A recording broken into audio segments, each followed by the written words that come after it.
Happy New Year to all our clients, and what a year we have in store for us. Increased monetary policy uncertainty, escalating Brexit no-deal fears, a slowing China economy, and volatile crude oil prices are set to be key drivers of financial markets this year. And these key themes will be the areas of focus in this, our first and extended MUFG video of 2019. Let me begin with one key assumption that underpins our weaker dollar view for this year. We do not expect the same degree of divergence between the US and other major developed economies this year. Real GDP growth in the US is likely to slow from a Fed estimated 3% last year to 2.3% this year. Tighter financial conditions, less fiscal support, and a slowing in the manufacturing sector will all contribute to a deceleration in growth. That is set to alter the behaviour of the Federal Reserve this year. Fed Chairman Powell on the 4th of January gave the clearest indication yet that the FOMC will pause to assess the recent financial market volatility. Chairman Powell firstly emphasised the flexible approach the FOMC will take to future policy decisions by highlighting 2016 as an example. In December 2015, the dot signalled the FOMC was planning to raise rates 4 times in 2016. But after financial market turmoil emanating from China in early 2016, the FOMC in fact raised rates just once. The DXY index fell 5.5% in the first 4 months of 2016. Secondly, Chairman Powell signalled the potential of adjusting the pace of balance sheet shrinkage.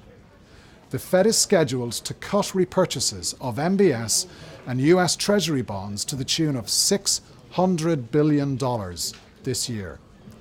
Chairman Powell's mention of this now makes balance sheet adjustment a policy tool, and slowing the pace of cutting back on repurchases could well be signalled later this year. While we expect most of the narrowing of the divergence between the Fed and ECB policy to take place on the US side, we still see a greater prospect of an ECB rate hike this year than the market currently does. Pessimism in Europe looks excessive to us. While global growth is set to moderate this year, domestic conditions in the Eurozone should improve. Firstly, despite weak German factory orders and production continuing into Q4 last year, orders still look to have turned a corner, signalling better manufacturing prospects this year. Secondly, the end of conflict over the 2019 Italian budget between Rome and Brussels should contribute to some pickup in activity in Italy as BTP spreads over bunds narrow. Thirdly, Eurozone household spending can help lift growth after slowing in Q2 and Q3 last year. Compensation per employee in the Eurozone is now at an annual growth rate of 2.7%, the strongest since the great financial crisis, and in real terms will be boosted by the plunge in energy prices. So, we see compelling reasons for US dollar relative cyclical support to subside this year, with the outcome a move higher for euro-dollar. Now, let's bring in Lee Hardman here in London to provide the MUFG outlook for Brexit and the pound. Thanks, Derek. It has now been 2.5 years since the UK voted to leave the EU back in June 2016. If nothing else changes, the UK is set to leave the EU at 11 p.m. on the 29th of March. The clock is ticking loudly now, yet the lack of clarity over Brexit remains maddening. Despite lacking a majority in Parliament, PM May is sticking doggedly to her Brexit deal. If implemented, it would see the UK remain in the single market during a transition period till the end of 2020 or 2022. At the end of the transition period, the UK would either enter into a new trading relationship with the EU or the customs union backstop if an acceptable alternative arrangement is not ready. However, there is little chance of Prime Minister May's Brexit deal being passed through Parliament in its current form. major legal concessions from the EU will be required to provide reassurance to sceptical MPs that the UK will not be trapped indefinitely in the backstop. We expect PM May to win some concessions from the EU, but it may still prove insufficient to pass her deal. If PM May's amended deal is rejected by Parliament, we see a high likelihood that the UK government will submit a request to extend Article 50 beyond March. A request to extend Article 50 would be warmly received by the EU if it is accompanied by a plan to either renegotiate a softer Brexit deal, such as the Norway Plus proposal, or to hold a second referendum. A second Brexit referendum is becoming more likely in our view, as it provides a way out for MPs if they are unable to agree on how best to resolve the parliamentary deadlock. It could take at least 6 months to set up. Recent polls have shown a modest shift in public opinion towards staying in the EU, although public opinion clearly remains divided. In these circumstances, we still believe that there is scope for the pound to rebound in the year ahead from current undervalued levels. A request from the UK to extend Article 50, which is then granted by the EU, could provide some initial relief for the pound in the first quarter. However, the pound's recovery could also prove more protracted. The government would be vulnerable to a vote of no confidence and a general election, and the potential outcome from a second referendum would be far from clear-cut as well. As a result, the pound could still find it difficult to stage a sustained rebound until there is more certainty that a no-deal Brexit will be avoided. The best outcome for the pound would be if Brexit was called off. We expect pound volatility to ease once Brexit uncertainty finally comes to a head in 2019. I will now hand over to Cliff Tan to discuss why it may no longer be possible to engineer a soft landing for the Chinese economy. Thanks, Lee. Before we take a look at our topics note on China and the renminbi this year, we revisit the note we wrote last year, which is a warning that credit risk in China, far from falling in 2017, as the markets thought, had actually risen. In the event, 2018 saw Chinese defaults triple. This year, our focus is on the stock of Chinese credit itself, which while we had first sounded an alert in 2015, we think has grown to such proportions, it may no longer be possible to engineer a soft landing for the Chinese economy, as our title says. If we're correct, we propose the following scenario. Sometime in the next 4 years, 2019 through 2022, there's a real possibility the Chinese economy will undergo a very rocky landing that lasts 15 to 18 months or 5 to 6 quarters, with very unpleasant consequences across many sectors. Consider the 15 to 18 months as an uncertain sliding window within the 4-year time span. Though uncertain, we think the possibility has become real enough that clients should think about how to hedge this. Besides the already historically large debt load China officially reports, this year we're disturbed by prospects of hidden debt, an eventuality we had anticipated in last year's theme.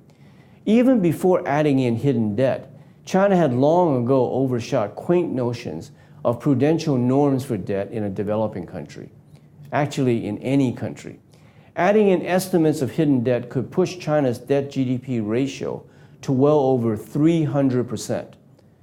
As scary as leverage may seem in China, leverage by itself is usually not enough to create crisis-like outcomes. The worst news regarding Chinese debt is probably that after 5 years of close observation, we have concluded China Inc. has no interest in getting the grips with this debt overhang. In fact, Chinese leadership at the end of 2018 declared their overcapacity problem solved, which implied they had no intention of seriously restructuring debt. Instead, the government seems to be turning back to its old playbook of stimulate, stimulate, stimulate, backed up by its twin of financing, financing, financing. All this, of course, increases credit risk even further. This has been Cliff Tan in Hong Kong. Now let me turn you over to Mr. Ehsan Khoman to discuss the tug of war between Opec Plus and Shale. Thanks, Cliff. The economics of oil have structurally changed, with the tug of war between OPEC Plus and Shale now being a permanent fixture in all markets. From a global supply-demand perspective, whilst the latest iteration of OPEC Plus production cuts of 1.2 million barrels per day will help to rebalance the oil market in 2019, we view that a perfect storm is in the making for oil. Markets should therefore brace for another tumultuous year of heightened volatility. First, on the supply side, inexorable US production growth continues to not just surpass markets' expectations, but smash straight through them. Indeed, 2018 marked the US as the world's undisputed leading oil producer, comfortably ahead of Saudi Arabia and Russia. We expect this trend to continue in 2019 as logistical bottlenecks that have remained a recent headwind for shale growth to likely ease as 3 major new pipelines come online and thus reducing this temporary stamide congestion. Second, on the demand side, apprehensions surrounding a global economic slowdown stemming from a confluence of factors such as the persistent US-Chinese trade tensions, Brexit uncertainty, the US Federal Reserve promising to be more cautious on rate rises this year, and fears of a Chinese slowdown will all mount downside pressure on oil in 2019. Third, beyond concerns surrounding oversupply and lower oil demand, elevated geopolitical tensions ranging from Iranian sanctions, potential disruptions around numerous Middle Eastern oil choke points, and involuntary Venezuelan oil meltdown, signs of a new phase in US-Saudi alliance, as well as the prospects of Libyan pipeline shutdowns, all signal heightened volatility rather than market stability this year. Looking ahead, the central oil story in 2019 remains Shale's phenomenal growth and how OPEC Plus producers can respond. It is a transformative impact that the shale revolution has had and will continue to have on global oil supplies that leads us to remain committed to our structurally bearish medium-term oil price thesis. The current low oil price environment is a testing period for many regional OPEC Plus producing countries that encompass high fiscal break-even oil price levels to fund national budgets and large-scale transformation programs. As a result, lower economic growth, fiscal consolidation, and potential credit rating downgrades are now all firmly on the table. Structurally, the organic cost declines that the shale industry has generated through technological advancements, the optimization of drilling and completion techniques, as well as operational efficiency gains, has altered oil dynamics, with US shale break-even costs now averaging between $40 to $55 per barrel, and with engineers continuing to find pioneering ways to extract shale at lower costs over time, these break-even costs will only get lower. Faster learning rates, productivity gains, lower tax rates, project redesign, as well as the access to low cost of funding will continue to drive engineering cost deflation and ultimately lead to market share gains that will likely be difficult to reverse. This threatens OPEC Plus producing countries with the spectre of an endless iteration of production cuts that simply results in them making way for increased market share for shale.